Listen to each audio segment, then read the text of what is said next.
Should be. And we are live, guys. Kind of an impromptu live stream today. Thanks for joining me, Bruce. How you doing today, man? I'm good. I'm good, Chris. How are you? Not bad. Not bad. Just relaxing in the house, having a cup of coffee, trying to wake up a little bit. So nothing. What you wearing the bluesy today? I'm not. I'm giving it a rest today. I'm wearing the Doxa Caribbean. Okay, I was about to ask if you worn the Doxa for a little while. So. Yep. I don't wear it enough nowadays, but I missed it. It's a nice watch. Nice. Yeah. I'm still honeymooning with the Alpinist, of course. And like I said, nice. I'm surprised that it took me as long as it took me to get one. You know, we got Amin in here. What's going on, bud? How you doing, Amin? What you wearing today, Amin? Watch wise. Amin's got a killer collection. He certainly does. But yeah, no real big topic today. We got Al. How's it going, Al? Hey, Ken, checking in from Pittsburgh. But no real topic today. I guess we're just going to talk about. We got Colin from Winding Watches. What's up, bud? What are you guys all wearing, watch wise? But I guess we talk about Christmas gift ideas for like the watch person that you may know, or ideas for just the watch person, what guy or girl in general. Christmas stocking stuffers, I guess, besides just watches, the obvious watches, of course. Right, exactly. Well, there's plenty of things you can get. The watch nerd for Christmas. You could start by getting some basic tools. A Bergeon strap changing tool is a good stocking stuffer, and even one of those very basic definitely watchmakers kits that you can pick up on Amazon or eBay, $30-$40. I can't tell you how many times I've used mine. I mean, the tools aren't the greatest, but they'll get you through at least a couple of times. Those are great. Definitely NATOs too, and a lot of NATOs and straps. NATOs and straps are always welcome in any collection too, and they're fairly cheap too. You can get them fairly somewhat cheap, depending on where you go. I just actually got some Blueshirt straps myself for the Alpinist. I switched over to. So, yeah.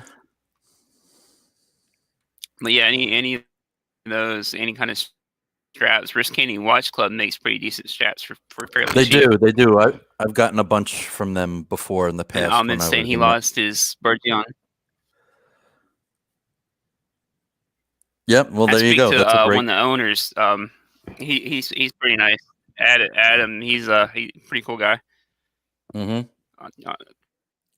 Pretty daily almost. We got Paul M. What's going on, buddy? And then Colin's saying his wife bought him a leather making kit so he can make his own watch straps. It's nice. Nice. There you go. Nice. I wonder how hard that would be. You have to be technically inclined. I know I'm not technically inclined and stuff like that. Me neither. Me neither. It was a good one to ask is Flippin' Zippo, because he can do that. And he's made a couple, and they turned out really nice. Nice. Thomas, what's up, man? Good to see you, my friend. Thomas in the house. What's up, Thomas? I say if you want to send Thomas the link if he wants to join in the chat. All right. More than welcome to. I'll send it to him. Hey, Mark P. Good to see you, my friend. Al said he got the kids got him a Mirage watch roll. I'm not familiar with Mirage. But watch rolls are definitely always a good gift idea too. A little stocking stuffer that's not overly expensive. Yep. Hey, travel cases, any of those, anything like that. Like Barry makes these ones. Tennessee Mike, what's going on? I saw your guys. If you guys get a chance, check out his channel. He's doing his first live stream tomorrow, in the afternoon, guys. And it is under his name on here. So if you haven't already, go like and subscribe over there, guys. But yeah, he's doing his first live stream, I believe, tomorrow. It is your first live stream, right, Mike? On his channel. Got a great channel. And he's actually going to be a guest. Me and him had talked about I think going over his collection on my channel at some point. Nice. As Yeah, well. Mike's got a great channel. Watch books are a good thing to get. Oh, yeah. A Man and His Watch is an excellent book. Yeah. Yep. That's some great. I seen he just came out with A Man in His Car finally too. Oh yeah. Yeah. And I've actually got that book. You probably might have seen it in some of my videos in the background. Sea Time is really good. It's got like the history of kind of like dive watches, and it goes like literally over almost every single brand. Like it even has, of course, like Squally in there. So it's a pretty interesting book. Getting a lot of pretty good pictures and info too. Like it's got a little section on docks, of course, and like Omega, James Bond, Seamaster, stuff like that. So it's a pretty good book. Any of the Rolex books are going to be really expensive, though, aren't they? Yeah. So, some of them start to get pretty pricey, but cheaper than getting a Rolex. Rolex and Patek books.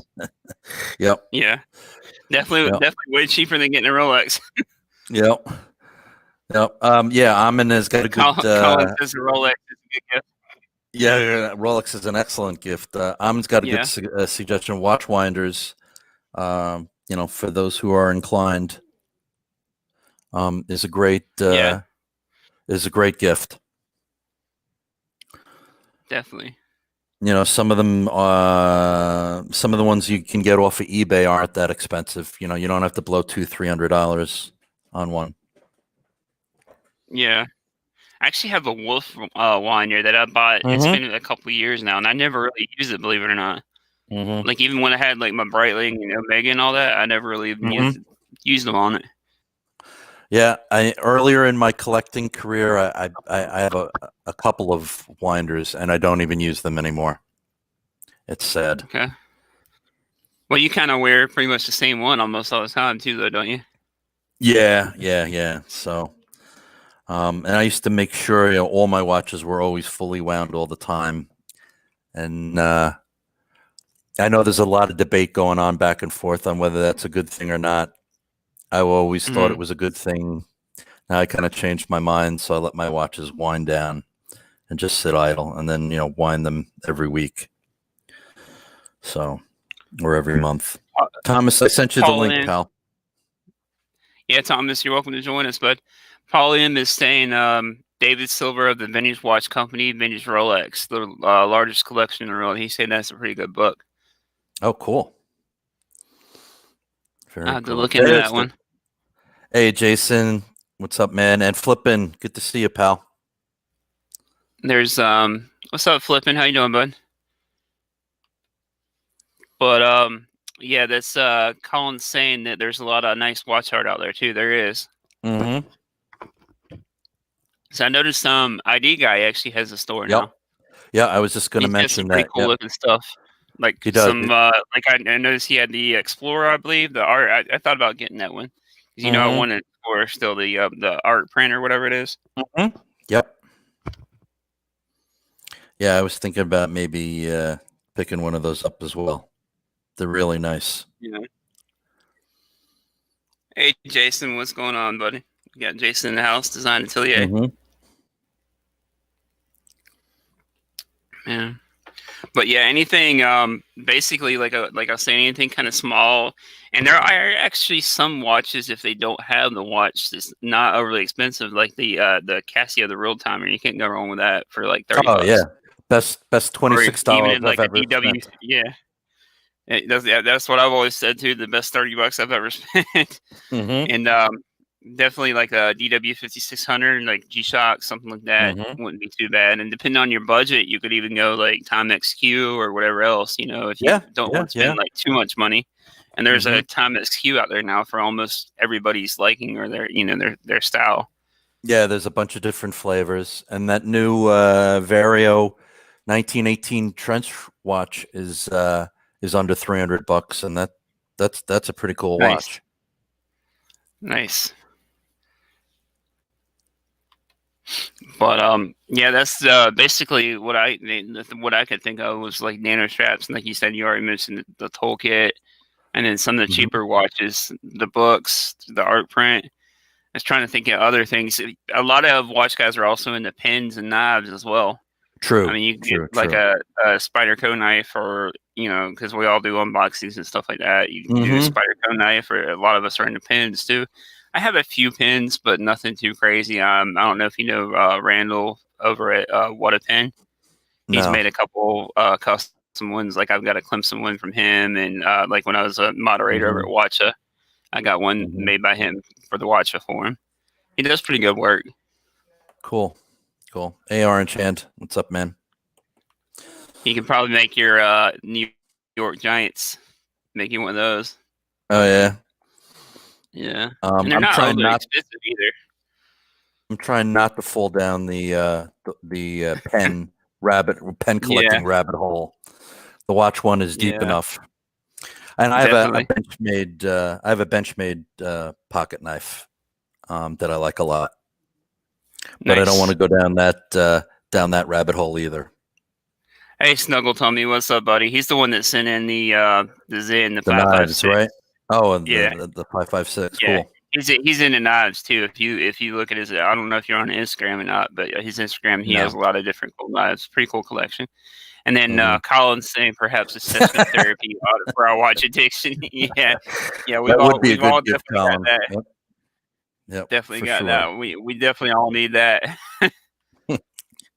That would be an excellent gift. Yeah.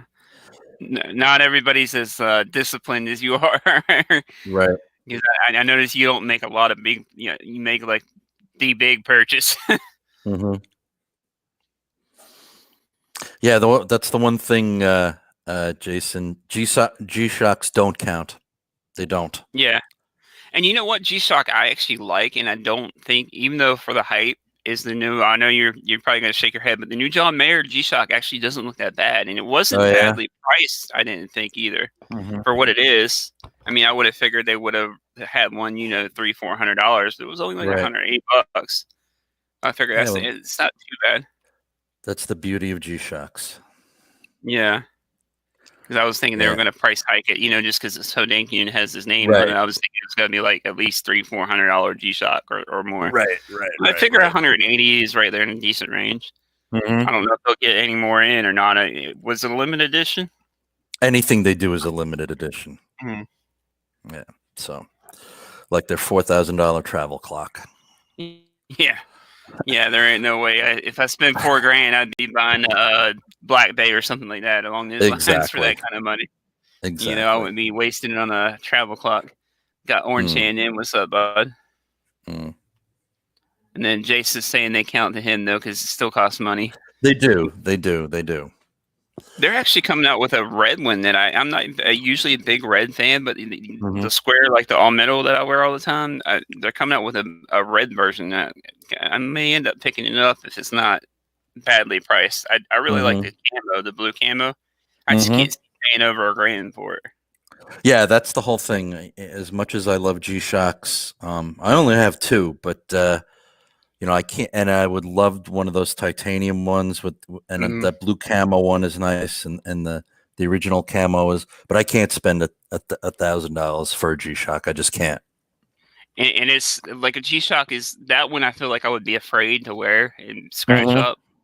Like mine now it's like a $400 or $500 one, the all metal one, but I wear it all the time and I'm not afraid to scratch that one up. But I feel like if I go to that price echelon, I just feel like I would be too worried about it. You know what I mean? Yeah, Colin, I'm looking forward to that collaboration as well, to see what it looks like. Hopefully it's a 40 mil watch. I haven't seen that one. They're coming out with a 50 fathoms. Yeah, they're doing a collaboration. Nice. Yeah.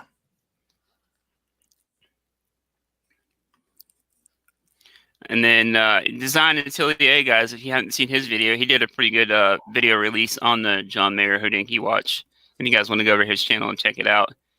Yeah, he's got a great channel as well. I don't know if you saw that or not. Bruce, he did that. No, I haven't caught that one yet. I haven't caught that one yet. And that's awesome that you and your boys share that, Jason. That you guys have that in common.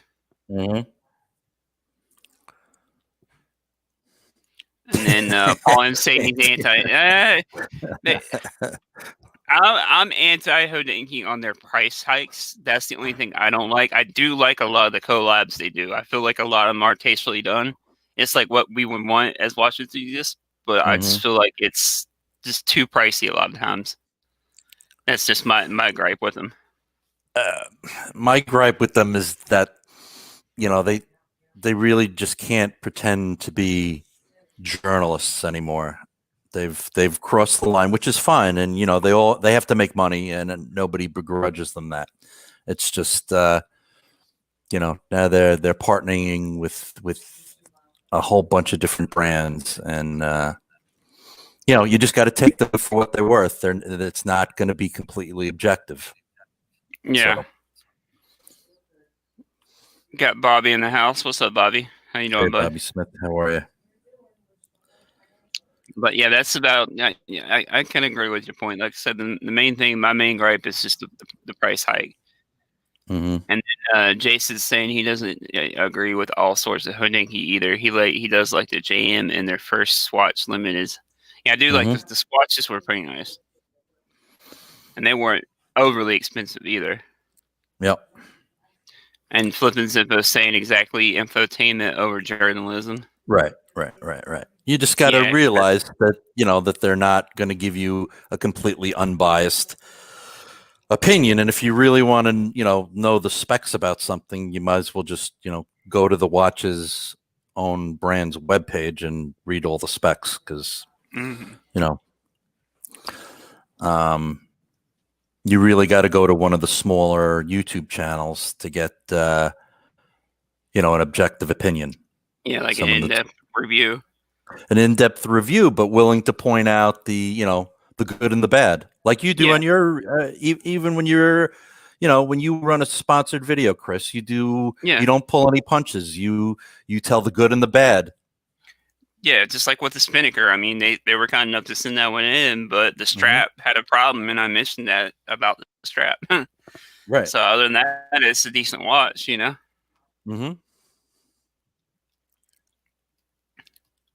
Jason's saying Bruce beat him to it. But yeah, that's one bad thing, and especially like Rob and Bruce, especially Bruce Williams, you can get a really objective opinion from him. He'll tell you, you know, his thoughts on the watch exactly. Yeah, Bruce is great. The video quality of his videos are amazing, and he's got a good, you know, he's got people and companies sending him in a lot of different watches. He had the new Oris, with the 400. Yeah, I watched that last night. And he didn't pull any punches. You know, he mentioned that some people are having issues when you hack at the minute hand jumps. Yeah,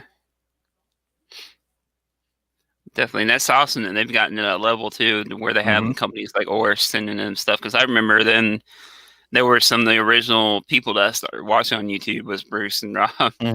Yep, me too. I remember when they were way smaller than they are now. Yeah, absolutely. Yeah, it's the amount of videos that Rob does is just incredible. How he does all that and, you know, work a full-time job. It's amazing. You know, he's pumping out at least one video every day. Yep, definitely. And then he runs the his Discord group too. Right. He stays busy. Stays busy. How he keeps all the watches he gets in straight, I have no idea. I was getting overwhelmed there at first when I had like 12, and I don't imagine how he's probably got like 20 or 30 in it at some point or one point at a time or more. Yeah, and Jason's right. He's saying that, you know, even though that somebody may be, you know, biased, there's still stuff to learn, and from every video that you watch, and I absolutely agree. Definitely. You know, everybody has their own take on things, and you know, you'll learn a little bit something different from every different channel and every different video that you see. Yeah, that's why I always say it's better to watch like a variety of YouTubers and you Mm-hmm. can kind of form your own opinion, like on a watch, just based on the information that Exactly. you get from them. And that's one thing, you gotta go watch it like with like an open mind, and you can't just have tunnel vision when you do watch the stuff. Right, and you don't want to fall into that herd mentality. It's got to make your heart sing when it comes to a watch, especially when if you're going to pony up, several $1,000s. It doesn't care. It doesn't matter what anybody else thinks about your watch. You have to love it. Mm-hmm. Definitely. But it's all part of the journey. And Oh, yeah. we all go down, different paths. Some guys, right away fall in, to what they really like. Others, like you and I, Chris, have gone through many, many different watches at different levels, and there's different things that we like about, the different kinds of watches. Some we've moved on from and sold and got rid of, and then there are other ones that are keepers. Definitely. Now that's one I do want to experience is the we got Bud the Stud in here. What's up, Hey, Bud? bud. But that's like one I definitely want to experience at some point. I may end up getting one at some point and may not love it, but it's the Explorer. Mm-hmm. I won't know until I experience it, though. Mm-hmm.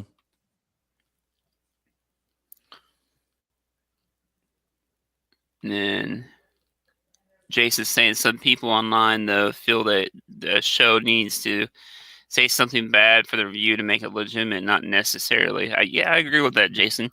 Yep. You don't have to so say do I. anything. Like if you don't have anything bad to say about it, you don't have to say anything bad about it. Mm-hmm. Absolutely. And you can form a positive opinion on almost everything. Yeah.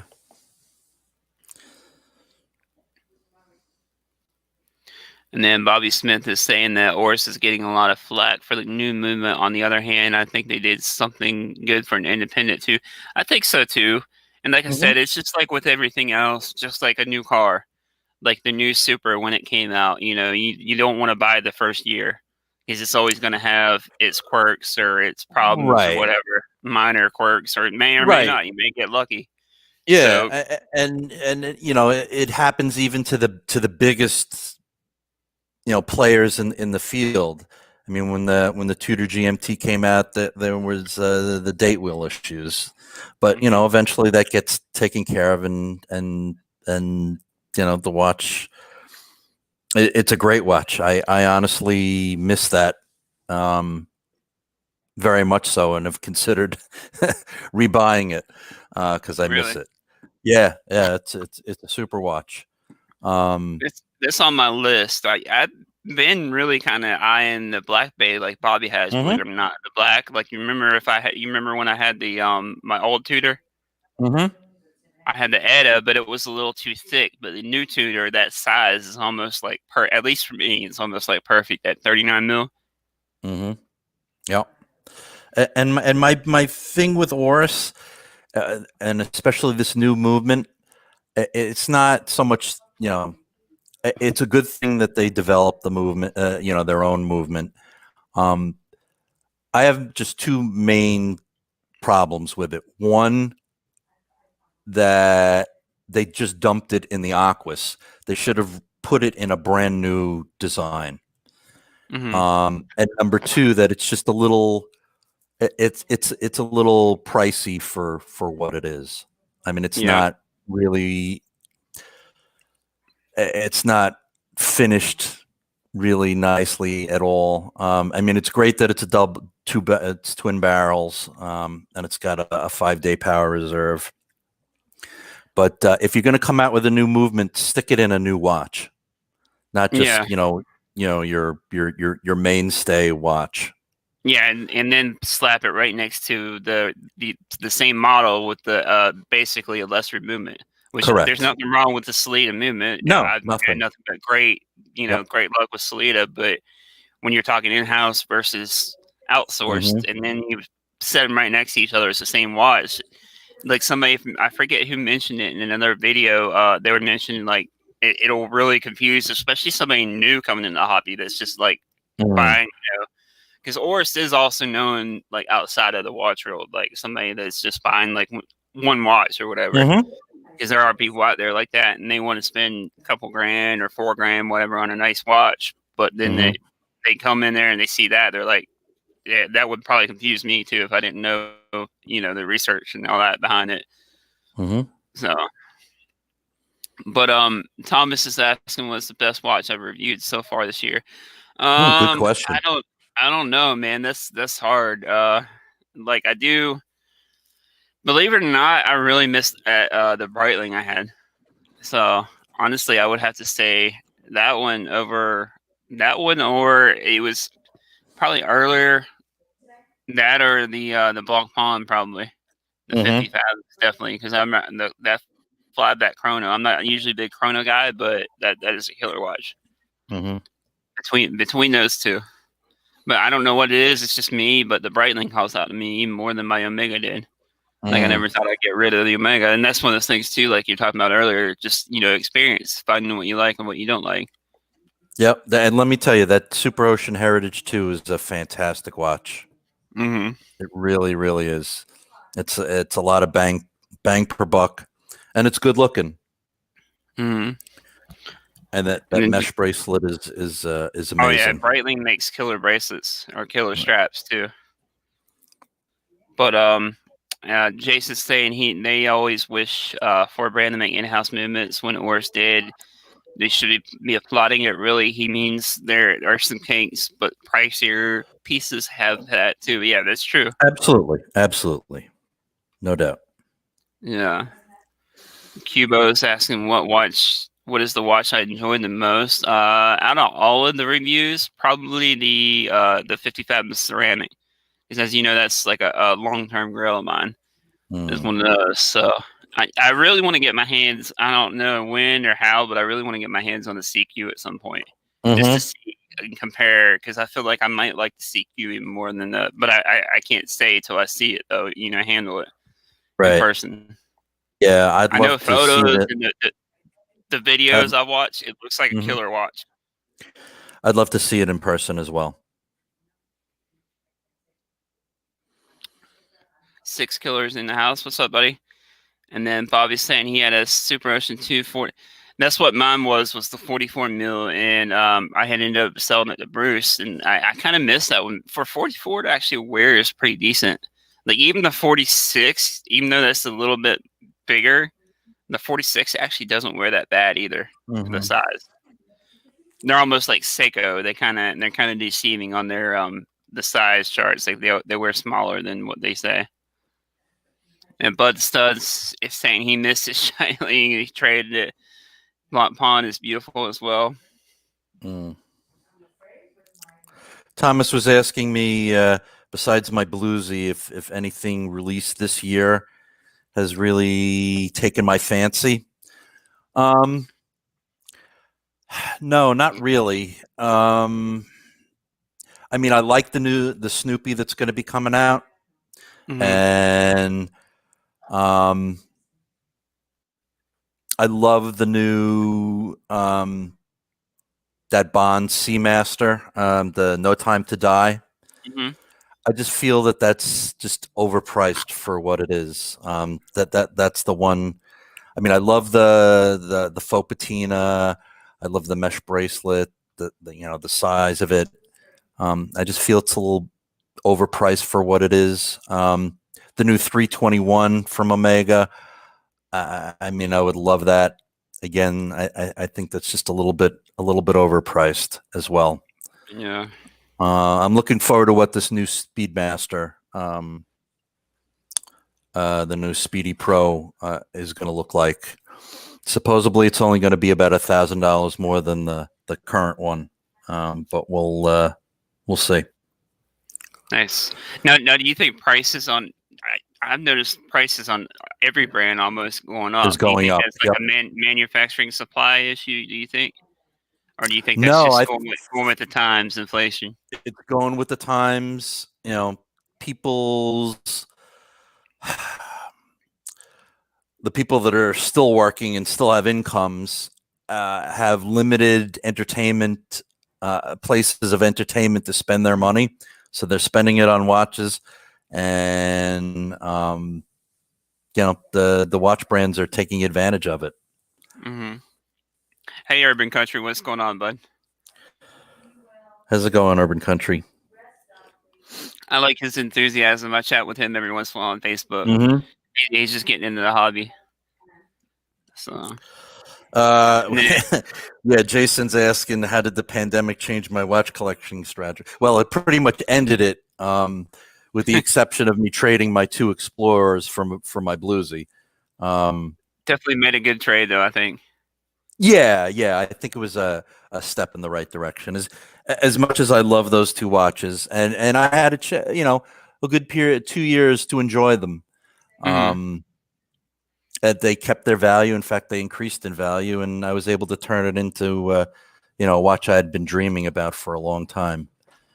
But yeah, it put pretty much an end to my to my watch collecting strategy. Yeah. Financially. Mine hasn't really changed too much. I think I'm starting to be back in buying mode. Of course, I just bought the Hamilton and then I bought the Alpinist. I guess I must be in like a field watch mode right now. I don't know. But I figure I could wear the Alpinist, wear it out, whatever, and then keep the khaki as like an everyday wear, something I don't have to worry about. But it really hasn't changed that much, except for I was buying less there for a little while because of the channel.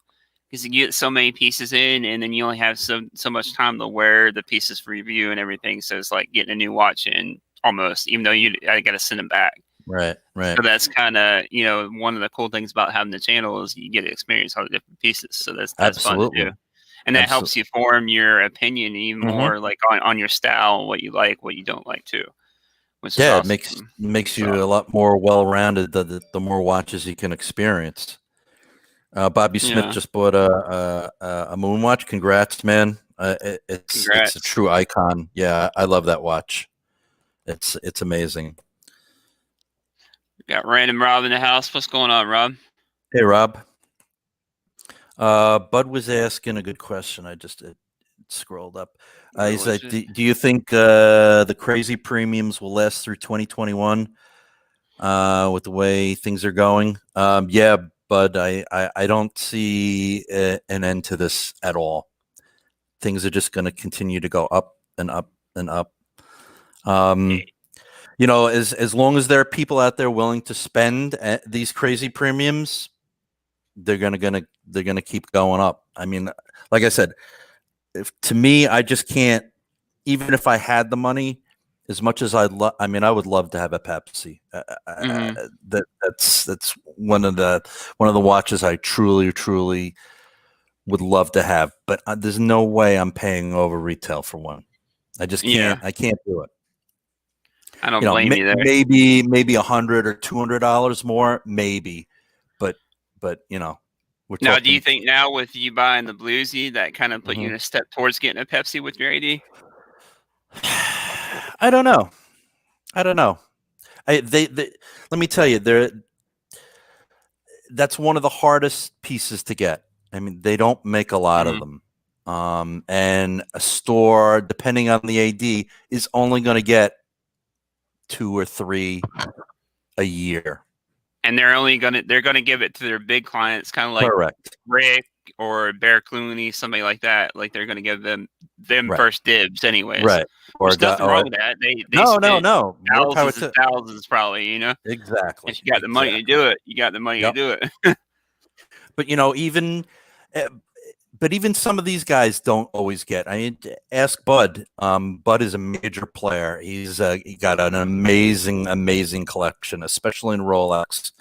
Nice. And he can't always get what he wants.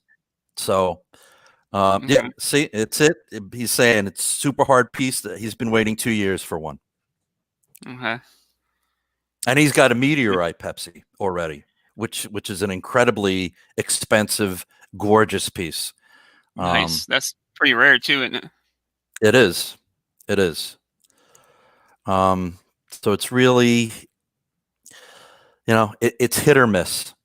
I feel that I was lucky to get what I've gotten, and I'm happy. Definitely. I'm pretty contented right now, to be honest with you. Nice. That's always good. Rob's saying he just did a Oris 400 movement versus Omega 8800 movement video, so I'll definitely be interested to check that one out when you publish that one, Rob. Should be pretty good because they're right in the same price bracket, aren't they? The Omega and the Oris, right around. Mm-hmm. Yeah, I'll definitely have to check that out. And let's see. Rob's saying, don't you ever get sick of trying to get watches that are hard to get? I wouldn't know because I don't really have the money for that. What about you, Bert? Yeah, me neither. Like I said, I wouldn't have the Bluesy if I hadn't gotten, if I didn't have the 2 watches that I had to trade in for them. So, yeah. Hey, Rooted Rotor, what's up, man? Good to see you. What's up, buddy? And then Bud the Stud saying still Pepsi is almost as hard as meteorite, even though they make more. Mm-hmm. And Macro X, what's up, Bud? You said you got enough skin in the game to benefit overall from any price increases, Bud. And that's one thing too. I was gonna say, like, I feel like watches are kind of. You remember how like cars have always been popular, but like TV, of course, has influenced the car hobby a lot. Made it more in the limelight. More people were into it. I feel like watches are kind of getting that way, like where the watch hobby is like the next car hobby. Because even if you're not really into watches, people are starting to kind of buy watches. They're looking at, they of course want that Rolex or that AP or whatever. But I think if they can't get it, they're starting to look into more other alternatives as well now. And the watch hobby, I feel like it's becoming more popular because of platforms like YouTube and Instagram. Stuff like that, I feel like. Wouldn't you feel that way? Mm-hmm. Yep. Then, let's see. And then Paul is making a good point. Even for for any kind of watch, the real fun of getting a new watch is the hunt and the research. I mean, the getting it is just the payoff, but the real fun is, scouring websites and doing your research. That's the fun part about this hobby. At least for me, it is.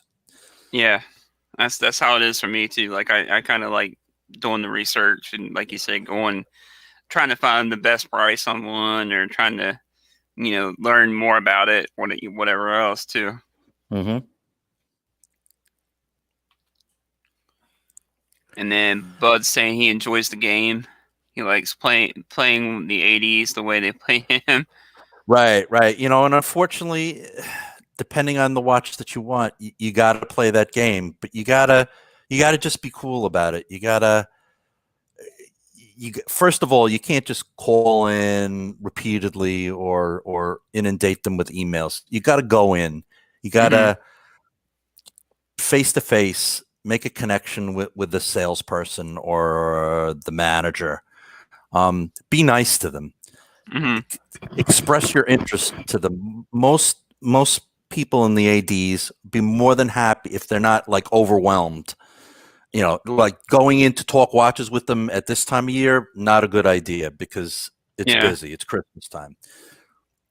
After the holidays, most of them are more than happy to talk watches with you for a prolonged period of time. Tell them what you're interested in. Show them that you're a real enthusiast, not somebody that's going to just get a piece and then flip it. Yeah.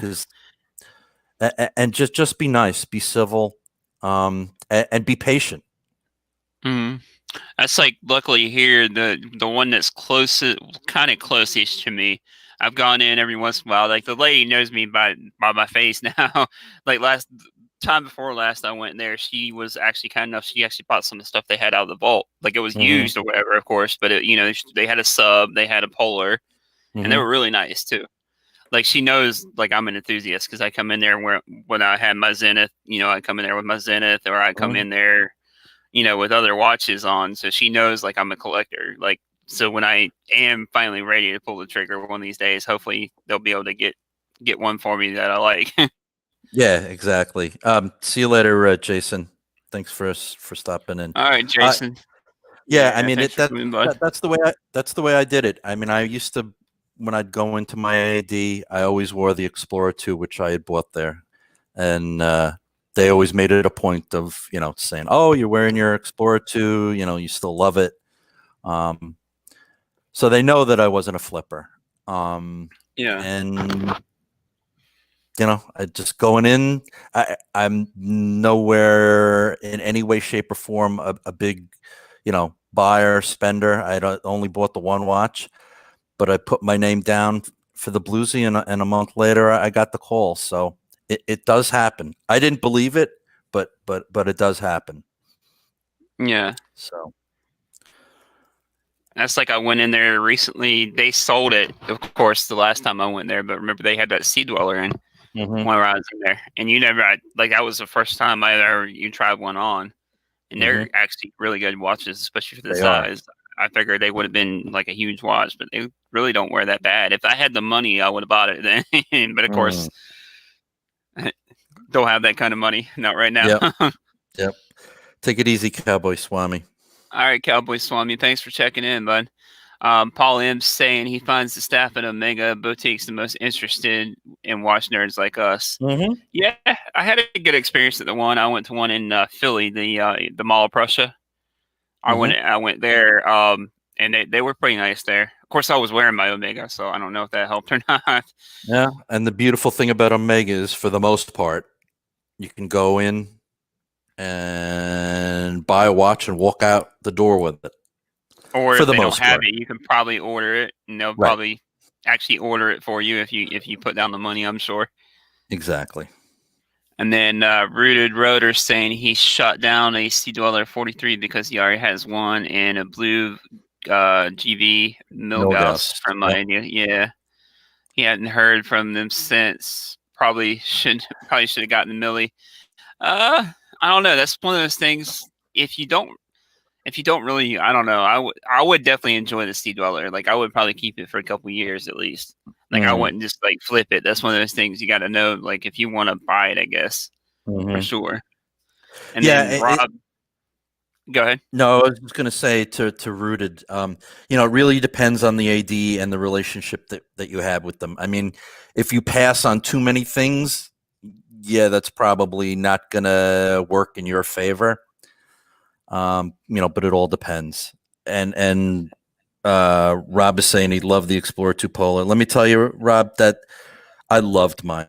I wore mine all the time. I had the 42 millimeter, the 216570, and it's probably the most legible watch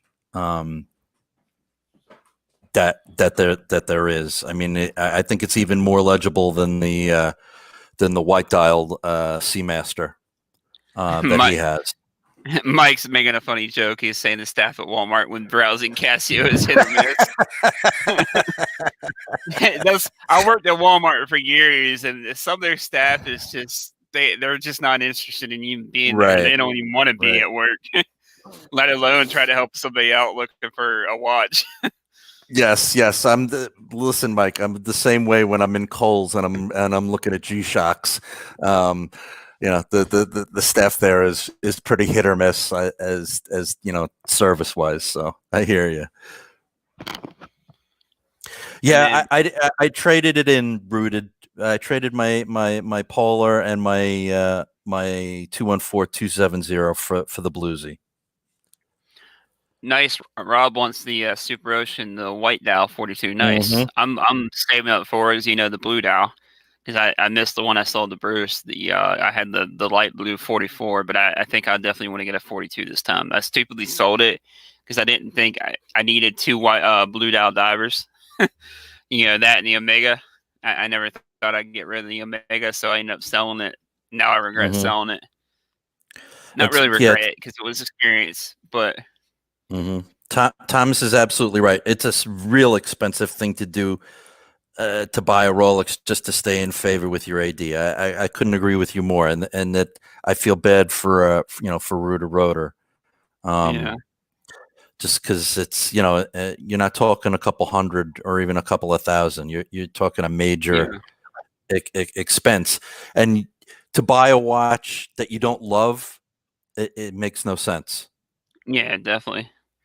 It's just Definitely. part of the game. And you get out of favor with them if you go try to flip that watch too.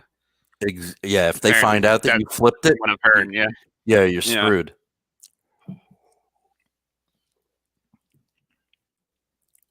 It's definitely a rich man's game It is with Rolex, anyways. Mm-hmm. Mm-hmm. Yeah, I've but been more even with attracted to. Sorry, go ahead. no, I was just gonna say even with lower price stuff, because then you're just buying more. It's this hobby is very, it's addicting and can be expensive.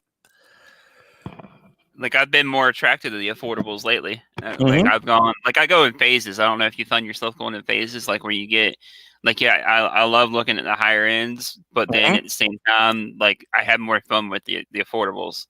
Like I don't have to worry as much about the affordables. Yeah, no, I mean I have the last piece I got for my birthday, the Mitchell Raider. I love that piece. And it's got a lot of Zenith Pilot Watch cues to it. So now I with that I can, it scratches that itch, if you know what I mean. I don't And have you don't have to pay right, $6,000, thousands. $7,000. Correct. Right. Exactly. Nice. You know who makes a good looking pilot's watch is Handheart. Mm-hmm. And make that one for right around, I think, like 1,000. I like that white dial one. I really do enjoy that one, and I do really like their new that new chrono they came out with this year. The Steve McQueen kind of. I think he kind of wore one similar.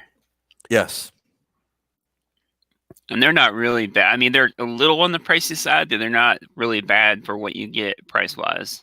Yeah, they're like right around $1,000, right? Yeah, they're around there with like Zen. I would feel like. And then Bud the Stud saying a flipper told him that he was blacklisted the other day because someone gave Rolex his name. It's sad. Yeah. Cubo is saying a watchaholic. Watchaholic. Definitely. We're never satisfied. We're always looking for the next big thing. Like I feel like even after the Rolex, and if I ever do get my Holy Grail, the VC overseas, I'd probably end up looking for other watches after that. It's Yeah, like it's never ending. Yep. Like I'd probably still be buying Seikos and G-Shocks and other stuff.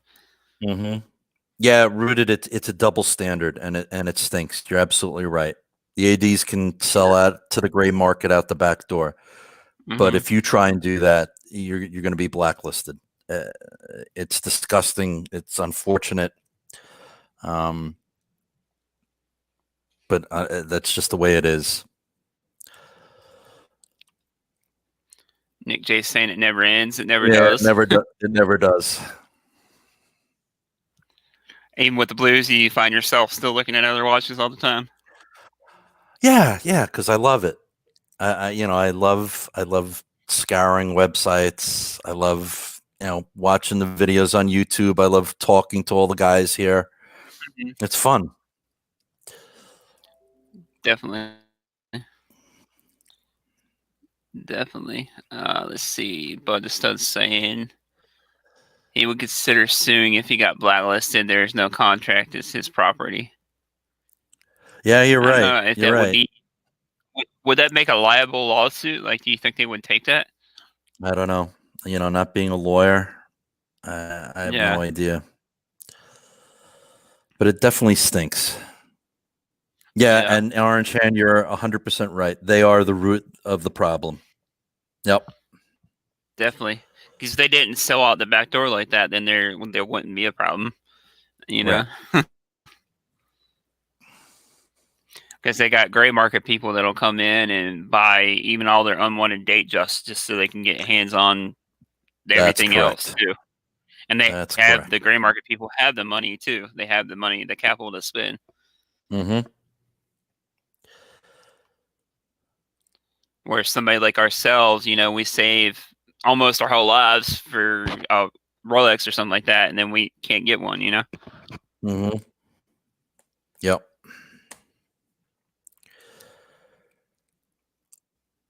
Yeah, some lawyers will take do. Yeah, my legal attorney help is not here today. You know Yes, what I'm talking well, about. We have to ask him. yours and mine. Yeah, we'd Yep. have to see what he has to say about that sometime. Exactly. Wishing him a speedy recovery. Oh yeah. I spoke with him the other day. He sounded a little bit better, which is good. Yeah, I spoke to him too. Yes, Rooted. It's the brand new 2020 Bluesy. Thanks, I appreciate it. I love it. Now, did Mark get one too? Mark got the solid gold Bluesy, but the 2019 model. Okay. So that has the the 3135 movement in it, and it has the gold, the gilt writing on the text on the dial. That's one thing I noticed as I've gotten a little bit older. Like I used to not really be into gold at all, but Mhm. I'm getting a little more attracted to gold watches. Mhm. Did you find that? Absolutely. Yeah, I definitely found myself that way, and solid gold, unless on a dress watch, can be pretty overpowering. Yeah. So the two-tone kind of tones it down, and it protects the gold too. Rolex does the two-tone so well too. I tried They on do. the black They do. dial in the two-tone gold black dial, Hmm. and it was a killer looking watch. Hmm. Yeah, and I really like the root beer as well. That's a beautiful watch. And the orange hand is saying 80s are addicted to scarcity gray market games. They keep stealing their saves to use. Two tones Yeah, come back in a big way. I find that too, Bud. That two-tone is making a comeback mainly because of the scarcity of steel sports models. Even date dust. I think people are starting to consider 36 mil date dust now, where Yep. before they wouldn't even look at them twice. Yep. But they're there, so people are buying them.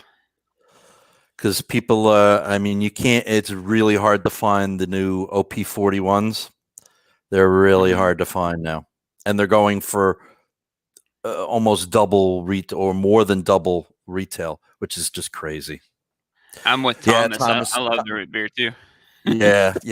Thomas and I have a lot of similar tastes. That the root beer is amazing. A beautiful watch. And Bud the Stud saying he bought Bluesy this week and it's crazy. Congrats, Bud. Congrats, man.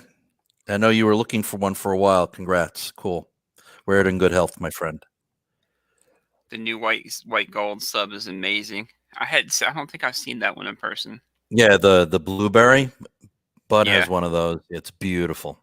Absolutely stunning. Yeah. It's a stunning watch.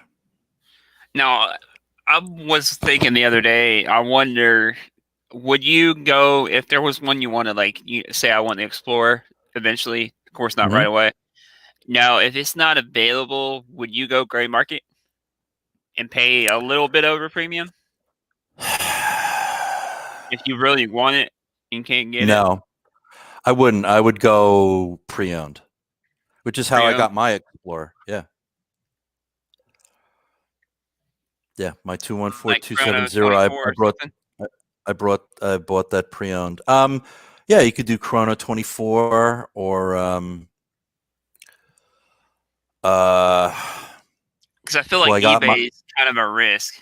Yeah. No, I don't know whether I do it from eBay unless it was, a brick and mortar store.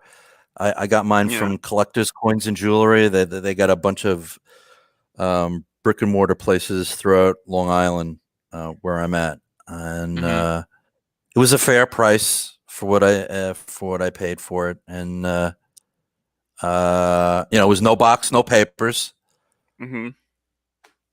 but it was in good condition, fit me like a glove. I definitely miss that watch. Yeah, the 42 Polar is over 10K now. That's crazy. That's crazy. Because what do they retail for? Like 8.1, yeah. 8.1, okay. And then after taxes, you're probably talking about what, closer to 9, probably. Yeah, but the Chrono 24 is hitting both ways now, buyers and sellers. That's crazy. They're making a killing too, probably. They are. That's crazy. Yeah, you're not really going to find too many bargains on Chrono 24.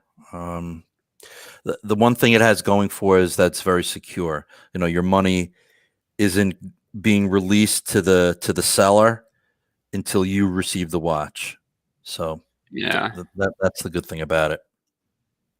I do remember seeing. I believe it was the guy from 24 Hours at a Time. I think is his channel. The guy up in Canada, he bought GMT Coke, I believe, off of Chrono 24 recently. So it was a long time girl of his. I don't know if you know who I'm talking about. He's got the dog with him all the time. Yeah, no. I've been seriously trying to catch up on my YouTube stuff. I haven't been watching as many channels as I want to. And Orange Hand's saying that Explorer 39 has been overshadowed by the new OPs. You can get them for close to retail. Yeah, I can see that because everybody wants the new OPs now. Yeah, the Explorer is such. I can't recommend that watch enough. It's such a versatile, well-rounded, under the radar Rolex. Especially if you're dipping your toe in for the first time, it's a great watch to have. And then Rotor said he got his secondhand Polar for $7,300 18 months ago. That's a pretty good deal. Yeah. No, that's an excellent deal. That's another Rolex that's kind of under the radar too, is the Polar Explorer. Yep. Like, unless you don't know, like, watches, like, people recognize the Pepsi or Batman from a mile away. They'll even if they're not into watches, they'll know that's a Rolex. Right. Or a Submariner, they'll know a Submariner or a Sea Dweller. They'll spot that. And probably the first thing a non-watch person will ask you, "Oh, is that fake or real?" Right. That's the first question that always pops up. And then the guy with the doll. No, I was talking about he doesn't have the doll. He's got the dog. Bud. I can't think of his name.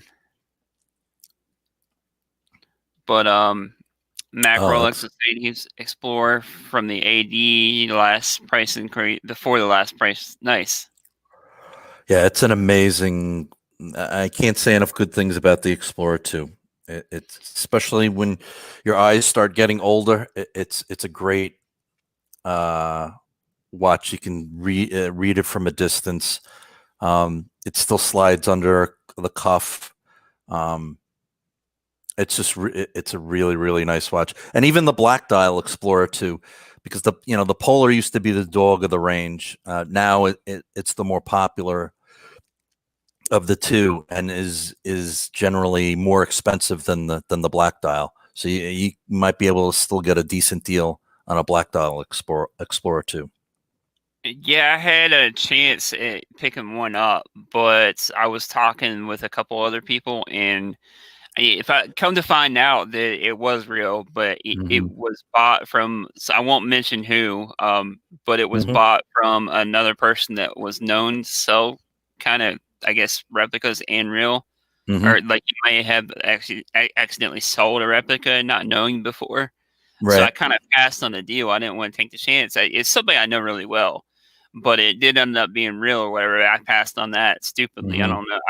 I kind of wish I bought one now, even though it was the Black Dial Explorer too, because I got some advice from some people, that I know too. So like they're like, yeah, just I would avoid that one just in case, Yep.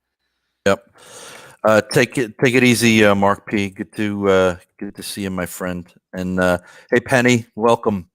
Good to see What's you. up, Penny? She's wearing Later, her Mark. Explorer.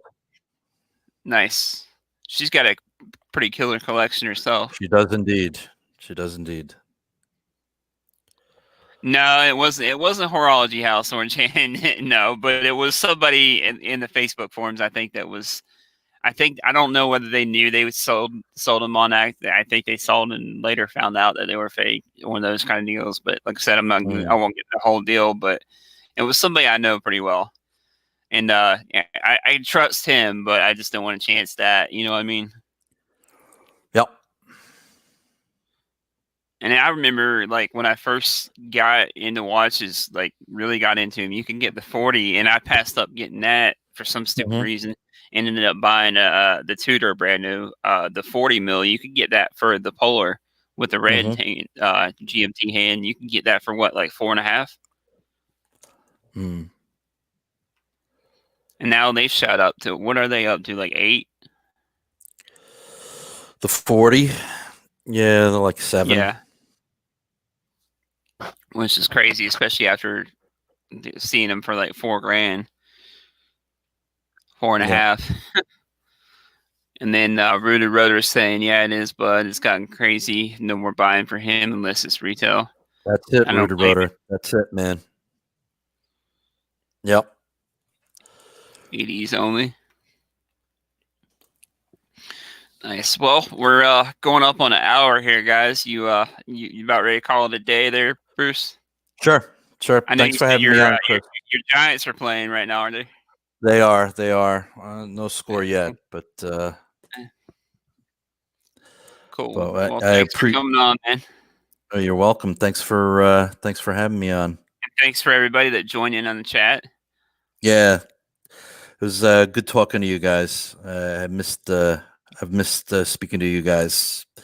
So thanks for joining in, everybody. Please give Chris a thumbs up before you guys leave. Okay.